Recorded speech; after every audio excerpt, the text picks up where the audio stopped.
Today, you'll discover how to turn that restless end of summer feeling into the clearest sign of what needs to change in your life. Welcome to the Midlife Reinvention Podcast, a podcast helping women in career and life transitions achieve clarity on their next steps so they can transform uncertainty into an energizing next chapter. I'm your host, Kavita Ahuja, and the founder of It's My Time Now Coaching. If you're wondering what's next in your career or life, you are in the right place. Through solo and guest episodes, you'll gain practical tips, tools, and inspiration to help you uncover blocks, gain confidence, and be, do, and have what you want.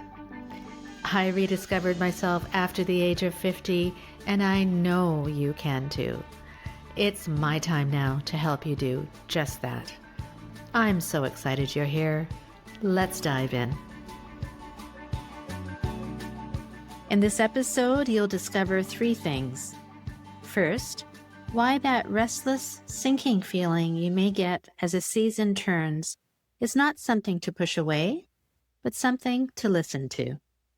Second, a simple way to tell whether your life on the outside still matches who you are on the inside, and what to do if it doesn't.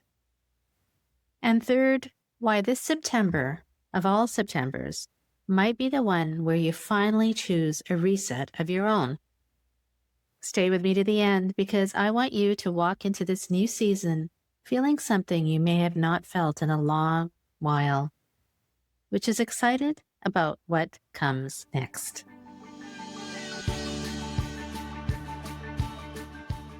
Hello and welcome back to the Midlife Reinvention Podcast. It's your coach, Kavita. If you're new here, welcome to the Midlife Reinvention Podcast family. Something brought you to this episode, and I'm so glad you're here. And if you are a returning listener, thank you. I don't take it lightly that you've chosen to spend this time with me here again today. I'd like to start today by picturing you right where you are right now, because I remember clearly how I felt as September approaches. Where I lived, there was a distinctive change in the air, a slight refreshing coolness that was really unmistakable. Aha, that's September. And whatever the weather is doing where you are, something in the calendar has probably shifted. There are signs of a fresh start everywhere that you look. The back-to-school displays went up weeks ago. The new notebooks, the pencils, the lunch boxes. And there is that particular feeling in the air, the one you have known since you were a child, that says a new season is beginning and it's time to begin again with it. The season could be about the change of weather or about summer winding down and the realities of work and life coming straight at us. Because this pull we feel in September, this sense of a threshold of a year turning over, almost all of us carry it, no matter what it looks like outside our window. Most of the world grew up on a calendar that makes September a beginning, and that stays in us long before we even recognize it. And so for many years, that beginning may have belonged to you too. September was a reset. You may have had children to get ready for rhythm to return to, a whole household to point towards the new year. And there was a thrill in it, even in the busyness. New shoes, a fresh calendar, everything starting fresh together. But this year, it may feel a little different. Maybe the house is stiller than it used to be. Maybe your children have grown and gone off to school or off to lives of their own. And the rooms that used to be full of noise are empty now. Maybe you're standing in a kitchen that doesn't need you the way it once did. Or maybe you are looking at your work or your job you return to as the season turns and you notice that the old excitement is not quite there anymore. It has run its course and you have not quite let yourself say it out loud. And so this September, instead of that familiar little thrill, maybe there's something heavier, a sinking feeling, a sense of everyone else seems to be starting something new and I'm just here. Wondering how another year has turned, wondering if I'm honest where I am right now and what exactly am I doing with this one life of mine. If that is you sitting where you are with your coffee going cold, I want you to know that I see you and I want you to know that there's nothing wrong with you for feeling it. I felt that too, and that feeling is a signal, my friend. Last week on the podcast, we talked about emotions and how they are not problems to push past, but information to listen to. And this feeling, the same September ache, is information too. It's not a sign that you are ungrateful or that you have failed or that something is broken in you. It's a signal. And it's a gap between how you're living and who you actually are. And this season of all seasons has a way of making that gap impossible to ignore. So I don't want you to push it away. I want us to turn towards it together. And I'll tell you something. September is actually one of my favorite months of the year. It always has been. I love that feeling of newness and that is also somehow settling. And this year I feel it more than ever because I have just turned 60. And rather than the ending our culture told me 60 would be, it actually is feeling like a new beginning, a whole new decade to become more of who I am. So when I tell you that the season can be the start of something rather than the closing of it, I'm not saying it from the outside. I'm living it right now, and I want the very same thing for you too. As I'm speaking to you right now, I'm sitting at my window looking out at the trees in my backyard, and I'm watching the leaves. They're still bright green, but they're ready to turn. And it really struck me that everything outside is about to change.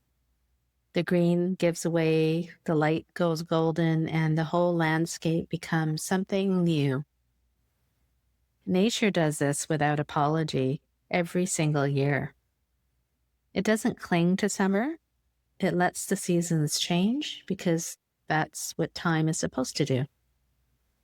And here is a question that came to me as I looked out my window, and I want you to sit with it. The world outside your window may be changing, but my question is the world inside you ready to change too? Does your life on the outside still reflect who you have become on the inside? And I want you to notice something. Often we get a nudge from the environment around us. The leaves have fallen, and those nudges remind us to look inwards. And I'm here encouraging you to listen to those nudges inside of you also. The real change was always going to have to come from the inside. Because so often that is really the source of the ache. It isn't the empty house itself, and it's not the tired job itself. It's that your outer life, the rooms, the routines, the role, the calendar, was built for a version of you from years ago. And you have kept living inside of it, out of habit or duty, out of not stopping long enough to notice. But you're not that woman anymore. You have grown and changed and softened in some places and deepened in others. And your life may not have caught up to you yet. And that's not a failure. Let me say that clearly. It's the most natural thing in the world. But it is an invitation. The gap between your outer life and your inner truth is not there to shame you. It is there to point you towards what wants to change next. For your whole life, September's reset was handed to you. It was set by the school calendar or by other people's schedules, by everyone who needed you to get them ready for their fresh start. Your reset was never really about you. It was about organizing everybody else's. But this year, for the first time, it can be yours. This can be the first time or the first September you reset for you. Not for the children or the household or for the job, for you. And when you look at the quiet house that way, it stops being only a loss and becomes space. The first real room you have had in decades to ask what you actually want. So here is what I would love for you to do this week. And it's a small thing, but I want you to really do it. Walk through your own life the way you might walk through your home at the turn of the season. Look at your days, your rooms, your routines, the way you spend your hours. And in each one, ask yourself honestly, does this still reflect who I am now? Does this fit the woman I become, or is it the woman I used to be? You're not trying to fix anything, you're just noticing. Noticing where your outer life matches you and where it has stopped. And as you notice, there are two questions that might be rising up underneath all of it. And these are the two questions that everything I do comes back to. Who am I now? And what do I really want? You have heard me asking these questions before, but don't let them slide because they are far bigger than they look. And most of us has never really truly stopped to answer those questions. Who am I now? Not who you were. Not who everyone expects you to be. Who are you now in this chapter? What are you actually good at today? And I mean today, not the skills you trained in 20 years ago, but the things people come to you for now. The things that come so easily you have stopped counting them as gifts at all. What genuinely lights you up now? The things you do where you look up and an hour has gone by. What matters to you now? Because it is not what mattered perhaps at 35 years old. The things you once fought for may not move you at all now anymore, and other things may have taken their place. And what does the world need from you now, with your particular life and your particular gifts that you are here to offer? That is who you are now. And it's a far richer question than at first appears. And then the one I really want you to be honest about, what do I really want? Because so many of us have never once answered that without editing it out first. So let yourself want, honestly, with no one watching.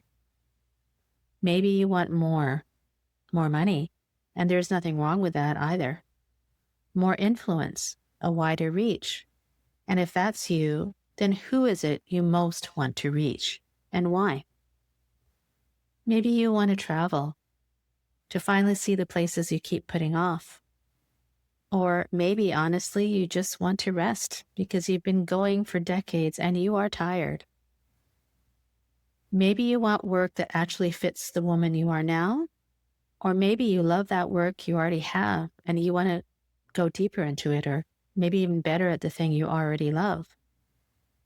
And underneath all of those are the quieter ones, the ones that are harder to say out loud. To stop being so hard on yourself, to repair a relationship that has gone cold, to finally take your own health seriously after years of putting everyone else's first. There is so much in there, and these are not questions you answer in an afternoon, and you're not meant to. But this is a season to begin asking them, and to ask them honestly, because the answers are the beginning of your reason for being, the thing that will make you wake up in the morning with something to move towards instead of something to get through.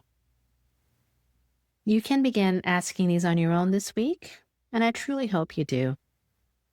But most women find that when they sit down to really answer them, they come up against years of noise, all the roles and the shoulds, and the voices that were never theirs to begin with. And it becomes genuinely hard to hear your own answers underneath all of it. And that's the work I do, helping you cut through the noise so you can finally hear yourself. And I have something to help you to begin also. It's called the Ikigai Clarity Assessment, and it takes you through the 4 dimensions of who you are right now: your strengths, your passions, your values, and your contribution. And it shows you honestly which of them is alive in your life right now and which one has faded into the background. It only takes a few minutes, and it is really a very clear starting place. And once you can see it, if you wanted someone to help you make real sense of what it shows you, bring your results to a complimentary clarity call with me, and we'll look at them together and find your very next step. And I want to say this plainly because I really believe this. If not now, when? You have 4 months left in this year. You could let them pass the way the last several have, waiting for some better moment that never quite announces itself. Or you could let this season be the one where you actually begin. There is a reason the name of everything I do is called It's My Time Now, because there's always a reason to wait, and there is never a perfect moment. And the truth is that the moment is simply the one you decide to claim. And I can't think of a better one than this. So let me leave you with the 3 things that I most want you to carry out of today. First, that restless, sinking feeling you may have as a season turns is not a flaw and not a failure. It's information, a signal pointing to the gap between how you are living and who you have become. Second, that this is a perfect moment to ask whether your outer life still reflects your inner truth, and that where it does not, you have found not a loss, but an invitation. And third, that for the first time in years, this September can be a reset you choose for yourself rather than one handed to you for everybody else. So here's the now. This week, notice where your life still fits you and where it no longer does. Then take the Ikigai clarity assessment to see it clearly and bring what you find to a call with me so we can make sense of it all together. Both links are waiting for you at the top of the show notes. Thank you so much for being here, my friend. And remember, you get to decide what comes next. So say it with me and say it with confidence. It's my time now.